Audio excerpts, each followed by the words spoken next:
March 1931 Bhagat Singh, Rajguru এবং সুখদেবকে ফাঁসিতে ঝুলিয়ে দেওয়া হয়েছিল। এরা সবাই হাসতে হাসতে ফাঁসির দড়ি গলায় পড়েছিল। লাহোর ষড়যন্ত্র মামলায় তাদের মৃত্যুদণ্ড দেওয়া হয়। ব্রিটিশ গভর্নর জেনারেল লাহোর ষড়যন্ত্র মামলার বিচারের জন্য একটি বিশেষ ট্রাইব্যুনাল গঠনের অধ্যাদেশ জারি করেন, যেখানে অভিযুক্তদের আপিল করার অধিকার অস্বীকার করে। এটি ছিল একটি প্রহসনমূলক বিচার। 27 সেপ্টেম্বর 1907 লায়লপুর, পশ্চিম পাঞ্জাব, অখণ্ড ভারত, বর্তমানে পাকিস্তানের এক জাট শিখ পরিবারে জন্মগ্রহণ করেন ভগৎ সিং।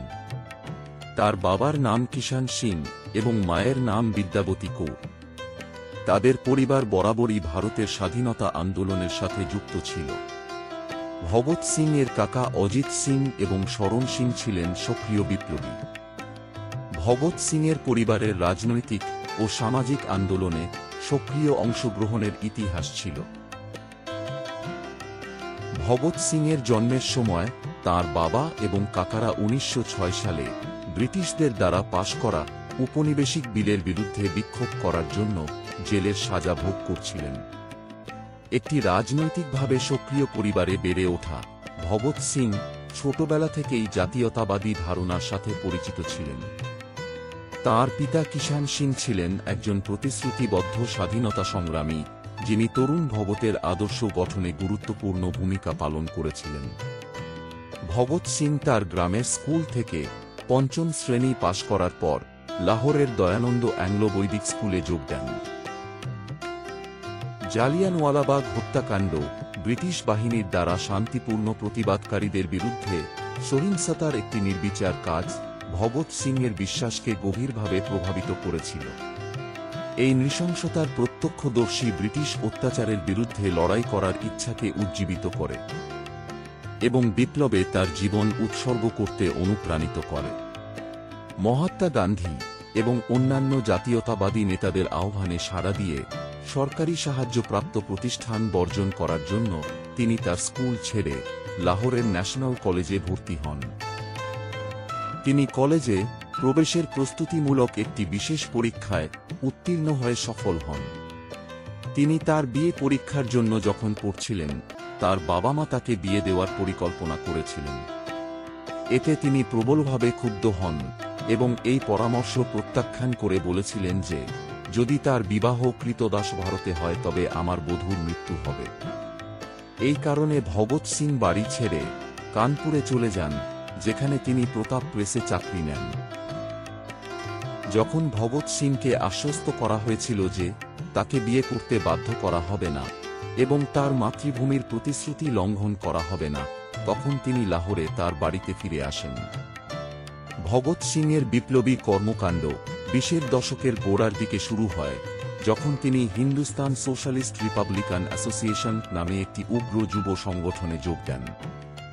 তিনি অ্যাসোসিয়েশনের কার্যক্রমে একটি গুরুত্বপূর্ণ ভূমিকা পালন করেছিলেন, যার মধ্যে ব্রিটিশ সরকারের বিরুদ্ধে সহিংস প্রতিবাদের কাজগুলি অন্তর্ভুক্ত ছিল।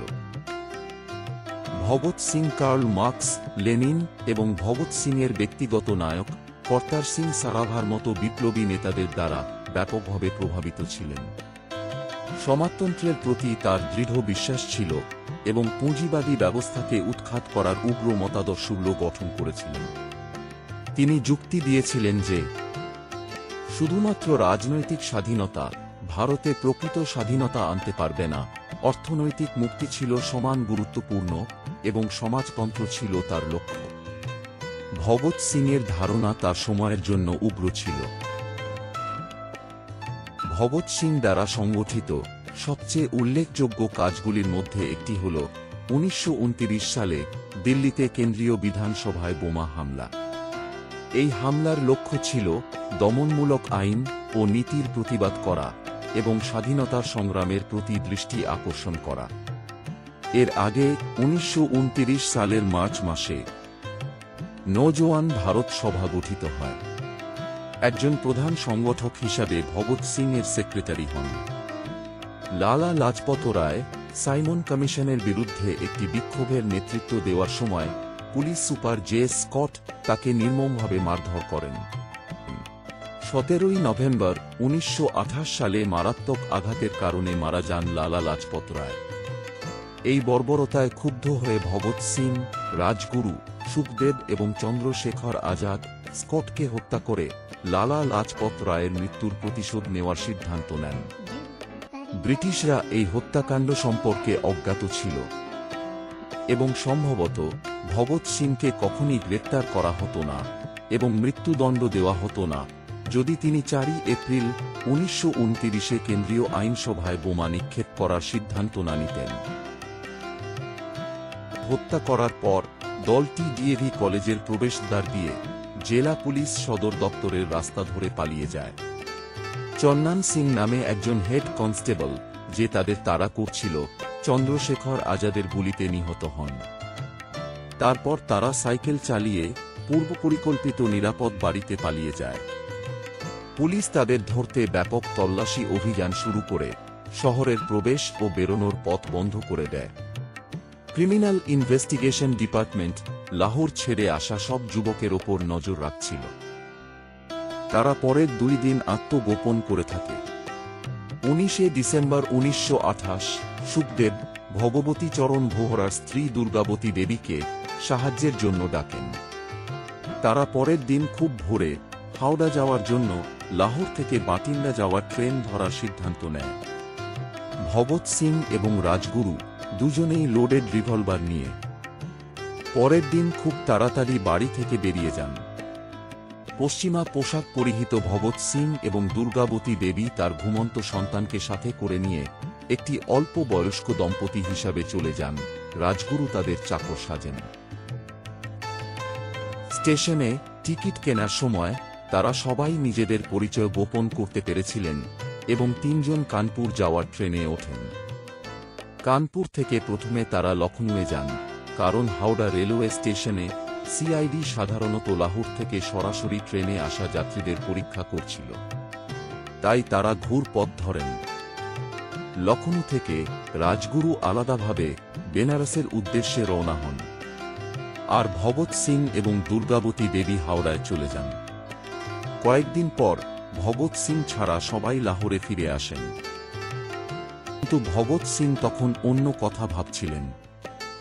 যেহেতু তিনি সশস্ত্র সংগ্রামে বিশ্বাসী ছিলেন, তাই এই আত্মগোপনের সময়টাকে কাজে লাগিয়ে যতীন দাসের কাছে বোমা বানানো শিখেছিলেন। কিছু সময়ের জন্য ভগৎ সিং ব্রিটিশদের বিরুদ্ধে বিদ্রোহকে অনুপ্রাণিত করার উপায় হিসাবে নাটকের শক্তিকে কাজে লাগিয়েছিলেন। এর মধ্যেই এইচএসআর নেতৃত্ব প্রাথমিকভাবে বোমা হামলার কথা চিন্তা করতে থাকে। প্রস্তাবটা এসেছিল ভগৎ সিং এর কাছ থেকে, কিন্তু কেউই এই হামলায় ভগৎ সিংকে জড়াতে চাইছিলেন না, কারণ তারা নিশ্চিত ছিলেন যে সন্ডার্সের গুলিবর্ষণে তার পূর্বে জড়িত থাকার অর্থ হল যে তার গ্রেপ্তারের ফলে শেষ পর্যন্ত তার মৃত্যুদণ্ড কার্যকর হবে। কিন্তু ভগৎ সিং তাঁর নেতৃত্বকে বোঝাতে পেরেছিলেন যে তিনি এই কাজে সবথেকে পারদর্শী। 1929 সালের 4 এপ্রিল ভগৎ সিং বটুকেশ্বর দত্তের সাথে অধিবেশন চলাকালীন তার পাবলিক গ্যালারি থেকে অ্যাসেম্বলি চেম্বারে 2টি বোমা নিক্ষেপ করেন। এতে ভাইসরয়ের কার্যনির্বাহী পরিষদের অর্থ সদস্য জর্জ আর্নেস্ট শুস্টার সহ কয়েকজন সদস্য আহত হন। বোমাগুলির ধোঁয়া বিধানসভায় ভরে গিয়েছিল। ভগৎ সিং এবং বটুকেশ্বর দত্ত ইচ্ছা করলেই পালিয়ে যেতে পারতেন, কিন্তু তারা স্লোগান দিতে থাকে ইনকিলাব জিন্দাবাদ এবং লিফলেট ছড়িয়ে দেন। তারা দুজনে গ্রেপ্তার বরণ করেন। পরবর্তীকালে দিল্লির একাধিক কারাগারে তাদের স্থানান্তরিত করা হয়েছিল। মে মাসে প্রাথমিক শুনানির পর জুনের প্রথম সপ্তাহে বিচার শুরু হয়। 12 জুন দুজনকেই যাবজ্জীবন কারাদণ্ডে দণ্ডিত করা হয়। কিন্তু তখনও বাকি লাহোর ষড়যন্ত্র মামলা। ভগৎ সিং এর সহযোগী হান্স রাজ ভোহরা এবং জয় গোপালের বিবৃতি সহ তার বিরুদ্ধে যথেষ্ট প্রমাণের ভিত্তিতে সন্ডার্স এবং চনান সিংকে হত্যা করার জন্য পুনরায় গ্রেপ্তার করা হয়েছিল। অ্যাসেম্বলি বোমা মামলায় তার যাবজ্জীবন কারাদণ্ড স্থগিত করা হয়েছিল যতক্ষণ না সন্ডার্স মামলার সিদ্ধান্ত হয়। দিল্লি জেল থেকে তাকে কেন্দ্রীয় কারাগার মিয়ানওয়ালিতে পাঠানো হয়। সেখানে তিনি ইউরোপীয় ও ভারতীয় বন্দীদের মধ্যে বৈষম্য প্রত্যক্ষ করেন। তিনি অন্যদের সাথে নিজেকে রাজনৈতিক বন্দী মনে করতেন। তিনি অন্যান্য ভারতীয় স্বপরিচয়প্রাপ্ত রাজনৈতিক বন্দীদের নেতৃত্ব দিয়েছিলেন, যা তিনি অনুভব করেছিলেন যে অনশনে সাধারণ অপরাধীদের মতো আচরণ করা হচ্ছে।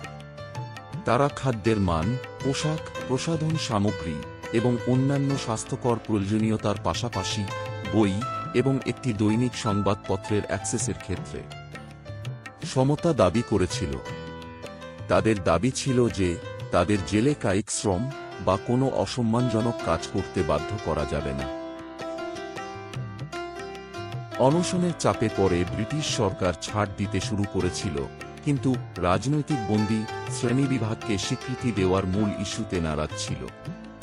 প্রশাসনিক কর্মকর্তাদের দৃষ্টিতে কেউ যদি আইন ভঙ্গ করে তবে তা ছিল ব্যক্তিগত কাজ, রাজনৈতিক নয়, এবং তারা সাধারণ অপরাধী। এরই মধ্যে একই কারাগারে বন্দী আরেক অনশনকারী যতীন্দ্রনাথ দাসের অবস্থার যথেষ্ট অবনতি হয়েছিল। জেল কমিটি তার নিঃশর্ত মুক্তির সুপারিশ করলেও সরকার সে প্রস্তাব নাকচ করে তাকে জামিনে মুক্তি দেওয়ার প্রস্তাব দেয়। 1929 সালে এইচএসআরএ লাহোরে এবং সাহারানপুরে বোমা কারখানা স্থাপন করেছিল।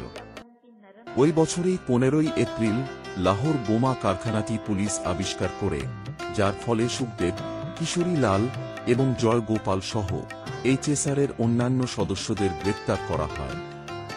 এর কিছুদিন পর সাহারানপুরের কারখানাতেও অভিযান চালানো হয় এবং কয়েকজন ষড়যন্ত্রকারী হয়ে ওঠেন তথ্যদাতা।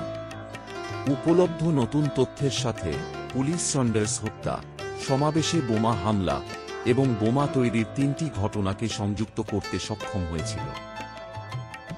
এদিকে ভগৎ সিং এর মামলা দ্রুত শেষ করার জন্য ভাইসরয় লর্ড আরউইন 1 মে 1930 জরুরি অবস্থা ঘোষণা করেন এবং হাইকোর্টের 3 জন বিচারকের সমন্বয়ে একটি বিশেষ ট্রাইব্যুনাল গঠনের জন্য একটি অধ্যাদেশ প্রবর্তন করেন। তবে এর বিরুদ্ধে হাইকোর্টে একটি মামলা দায়ের করা হলেও তা খারিজ করে দেওয়া হয়। শেষ পর্যন্ত সবার চেষ্টা ব্যর্থ করে দিয়ে ভগৎ সিং, রাজগুরু এবং সুখদেবকে মৃত্যুদণ্ড দেওয়া হয়। তাদের 3 জনকে 23 মার্চ 1931 সকাল 7:30টায় লাহোর জেলে ফাঁসি দেওয়া হয়।